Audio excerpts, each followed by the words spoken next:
Good afternoon, everyone. Welcome to week 7. I will start by apologizing for not getting this out to you by the time you woke up this morning.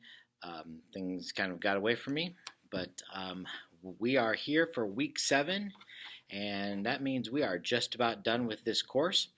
Your learning outcomes for week 7 are basically to learn about discipline. No better way to say that. And kind of just one of those side notes. This is the downside to being an online class. I have so much I would like to tell you guys about this course, about this topic, and real life experience that just doesn't fit into a 5 or 6 minute video each week, and to be able to allow you guys to ask questions and that type of thing. But last Thursday, I had to have one of these discipline meetings with an employee. That would have been pretty good real life experience for you guys to understand. The tasks I'll get into that in just a minute, but the tasks for this week are to read out of the Townley book, chapters 13 and 14, watch your learning module, and then discuss the following topic with your classmates, and that topic is the progressive discipline for certificated and classified employees. So something I'd like you to ponder if you haven't watched the learning module already, and that is, why is it easier to dismiss a classified employee than it is a certificated employee? The learning module will go through and explain how there are two sets of guidelines, and there's two sets of employees, and doesn't really seem right. And I don't have an answer to that question, but I just want to make sure that you're aware of that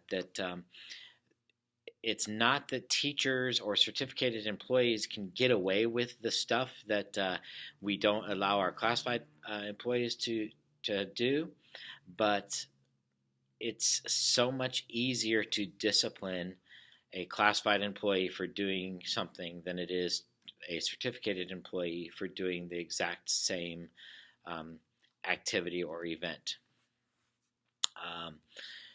And just think through that. Think through how you might be able to respond to a classified employee who says, well, yeah, you caught me smoking in the bathroom, but so was the teacher. Why'd I get written up? How do you defend that? So just be aware that there are two separate sets of rules, and that also contributes to some of those divisions that we talked about a couple weeks ago within the culture of the school, that division between classified employees and certificated employees. They know that there is a different set of rules for certificated personnel.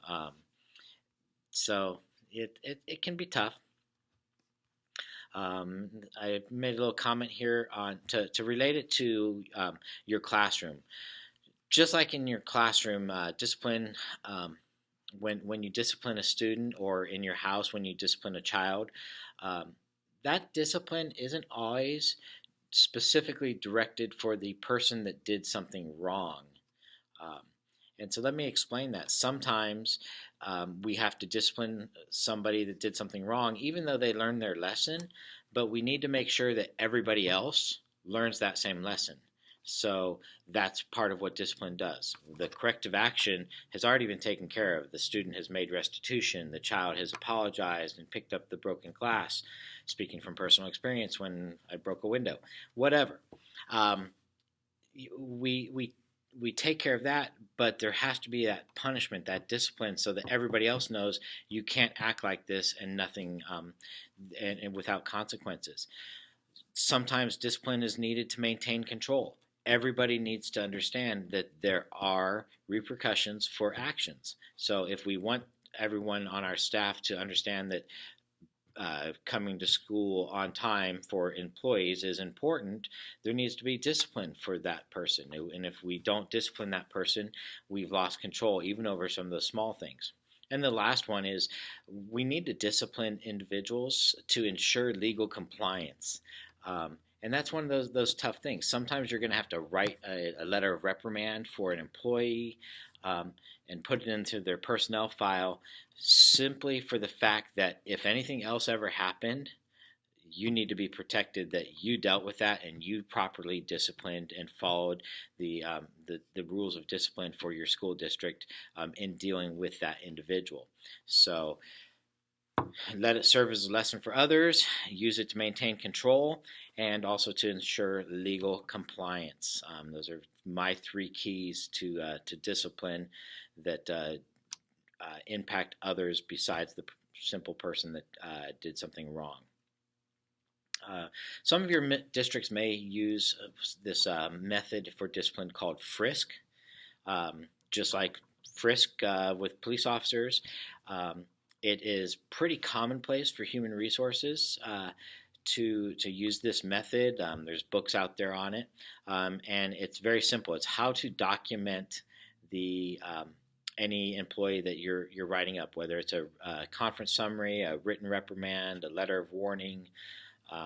Any of those type of things. And the acronym is FRISK. It stands for, the F is facts. So you simply start out, this is what happened. On February 20th at 8 p.m., you were seen smoking cigarettes in the gym during basketball practice. Rules, that's the R. This violates board policy 1234.5 that states that certificated employees will not smoke cigarettes in the gym or on school campus or whatever it is. The next one is I, which is implications. When students are allowed to, or when staff members are allowed to smoke on campuses, it has this implication that rules don't apply. It sets negative health standards and health codes. And anything along those lines. What were the implications of that rule infraction? S is suggestions. What suggestions are you making to the employee to avoid this happening again? So advise them of the rules. Is there a place where they can go smoking? They can get in their car and drive around the block. Whatever it is, but make some sort of suggestion for corrective action. And the K is knowledge. And some people might think that knowledge is the knowledge of the rules that they were breaking or of the suggestions of things that they could do instead.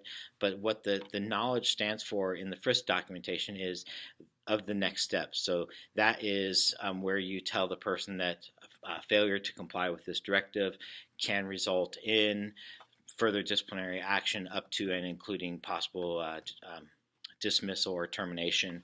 So facts, rules, implication, suggestions, and knowledge, a nice simple way to remember how to properly discipline somebody.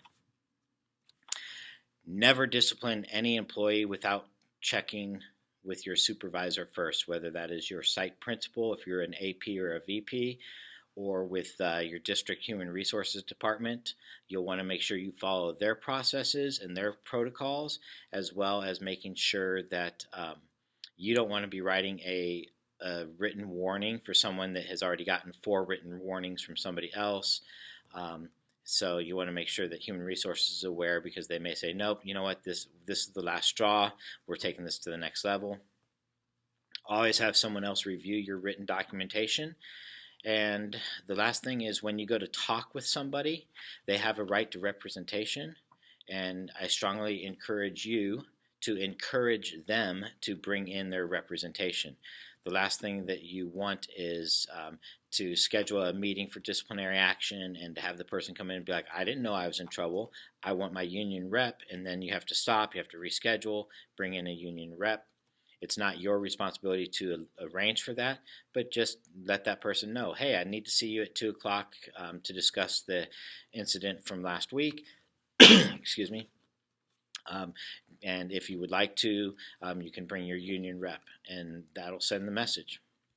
So that is my 2 cents or 4 cents on discipline. Townley will have much more, and so will your learning module. I'm going to do another video here in a few minutes. I think I have to run though, so I wanted to get this one posted. So later this evening I will post a video specifically for the culminating assignment for assignment 4, but I wanted to let you know that I set up groups that I'm going to let you sign up for your groups, but I need you to sign up on Blackboard so that you can submit it and then have the group assignments. So if you have not done that before, on the left side of your menu, there is a tab that says Groups. So click on Groups, and it'll show final assignment Group 1, Group 2, Group 3. I have 9 groups assigned. Everybody needs to be in a group. There's a limit of 3 people per groups. So if you sign up in your group of 1, I will redisperse those at the end, but I need everyone to jump in there and sign up. If you already have your group picked, call that person up or send them an email and say, hey, let's go take group 8 because nobody's in it, and the 3 of you or the 2 of you can jump into group 8. All right, that does it for me. I will post another video later on, but have a great evening.